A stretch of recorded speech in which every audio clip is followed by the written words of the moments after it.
Hi friends, ఎలా ఉన్నారు మీరంతా? ఈ రోజు మనం కెమెరా ఎలా మొదలైందో, ఇప్పటిదాకా ఎలా ఎదిగిందో ఒక స్టోరీ లాగా తెలుసుకుందాం. ఇది నిజంగా చాలా ఇంట్రెస్టింగ్ జర్నీ సుమా. ఓకేనా? ఒకప్పటి చీకటి గది, కెమెరా అబ్స్క్యూరా. విషయం ఏంటంటే చాలా కాలం క్రితం ఫోటోలు తీయడం అంటే ఇప్పుడు మనం క్లిక్ అనగానే వచ్చేసే పని కాదు. అప్పట్లో ఒక పెద్ద చీకటి గది ఉండేది. దానికో చిన్న రంధ్రం. ఆ రంధ్రం గుండా బయట ఉన్న సీన్ అంతా తలకిందులుగా లోపల గోడ మీద పడేది. దీనినే కెమెరా అబ్స్క్యూరా అనేవారు. ఇది ఒక రకంగా మన కన్ను పనిచేసేలాగే ఉండేది. సైంటిస్టులు, ఆర్టిస్టులు దీని బొమ్మలు గీయడానికి, విషయాలు తెలుసుకోవడానికి వాడేవారు. ఊహించుకోండి, ఒక పెద్ద రూములో కూర్చుని బయట ప్రపంచాన్ని తలకిందులుగా చూడటం ఎంత విచిత్రంగా ఉంటుందో కదా. మొదటి ఫోటోలు, అబ్బో ఎంత టైం పట్టిందో. సరే, ఈ చీకటి గదిలో పడ్డ చిత్రాన్ని ఎప్పటికీ నిలబెట్టాలని కొందరు గట్టిగా ప్రయత్నించారు. అలా మొదటిసారిగా శాశ్వతమైన ఫోటో తీసింది ఎవరో తెలుసా? జోసెఫ్ నీస్ఫోర్ నీప్స్ అనే ఆయన 1820లలో ఆయన ఒక రకమైన జిగురుని వాడి చాలా గంటలు కష్టపడి ఒక ఫోటో తీశారు. అబ్బో, అప్పట్లో ఒక ఫోటో తీయడం అంటే ఒక యజ్ఞంలా ఉండేది.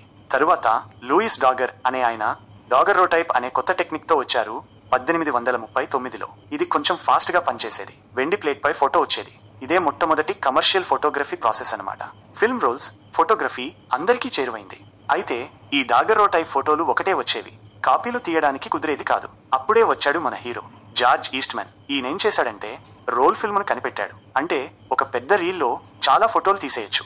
1888లో కొడాక్ కెమెరాతో ఇది మొదలైంది. మీరు బటన్ నొక్కండి, మిగతాది మేం చూసుకుంటాం అని అప్పట్లో కొడాక్ వాళ్ళు అనేవాళ్ళు. అంటే ఫోటోలు తీసి ఆ ఫిల్మ్ను వాళ్ళకి పంపిస్తే వాళ్ళు డెవలప్ చేసి ఇచ్చేవాళ్ళు. దీంతో ఫోటోగ్రఫీ అందరికీ చాలా ఈజీ అయిపోయింది. ఆ తరువాత 35mm ఫిల్మ్ వచ్చింది. ఇది చాలా పాపులర్ అయింది. చిన్నగా, తేలిగ్గా ఉండేది. మంచి క్వాలిటీ ఫోటోలు వచ్చేవి. లైకా లాంటి కెమెరాలు దీన్ని బాగా ఫేమస్ చేశాయి. రంగుల ప్రపంచం, కలర్ ఫోటోలు. మొదట్లో అన్నీ బ్లాక్ అండ్ వైట్ ఫోటోలే కదా. రంగులు రావడానికి చాలా టైం పట్టింది. లూమియర్ బ్రదర్స్ 1907లో ఆటోక్రోమ్ అనే కలర్ ఫోటోగ్రఫీ ప్రాసెస్ తెచ్చారు. ఇది కొంచెం స్పెషల్ ప్రాసెస్. తర్వాత కొడాక్ వాళ్ళు ఇంకా మంచి కలర్ ఫిల్ములు కనిపెట్టారు. దాంతో మన ఫోటోలన్నీ కలర్ఫుల్ గా మారాయి. Digital revolution.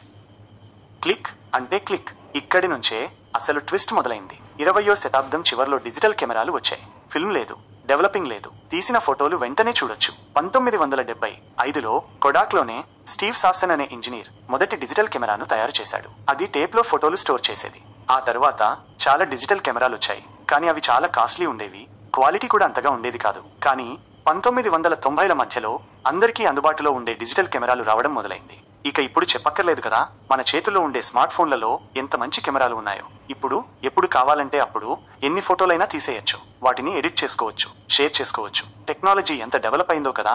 Artificial intelligence, AI కూడా కెమెరాల్లో వచ్చేసింది. ఫోటోలు ఇంకా బాగా వచ్చేలా చేస్తుంది. చూసారుగా ఫ్రెండ్స్, ఒక చీకటి గది నుంచి మన స్మార్ట్ ఫోన్ కెమెరాల వరకు కెమెరా ఎంత దూరం ప్రయాణించిందో. నిజంగా ఇది ఒక అద్భుతమైన స్టోరీ కదా. మీకు ఈ వీడియో నచ్చిందా? నచ్చితే లైక్ చేయండి, షేర్ చేయండి.